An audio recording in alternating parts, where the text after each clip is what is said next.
maganin sanyi, sadidan ne wannan zan baka maganin sanyi. Ka nemi tafarnuwa kamar cikin hannunka, tafin hannunka ɗaya ko biyu, ko ɗayan ma ka nema ya yi, da tafarnuwa da farar albasa.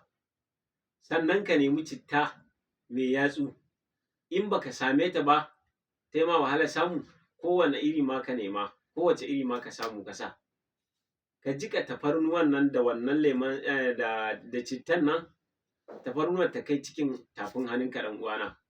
Za ka samu kanamfari da masoro sai ka haɗa.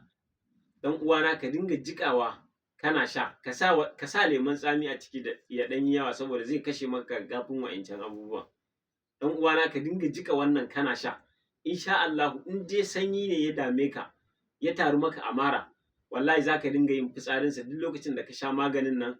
Kana sha bayan minti 30 ko 25, idan ka je ka tsuguna fitsari ɗan uwana, ka dinga sa ido wa fitsarinka. Za ka dinga ganin yadda kake fitar da sanyi yana fita a jikinka in sha Allahu. Ɗan uwana mun ba ku saboda Manzon Allah Sallallahu Alaihi Wasallam. Kada ku manta da liking da comment.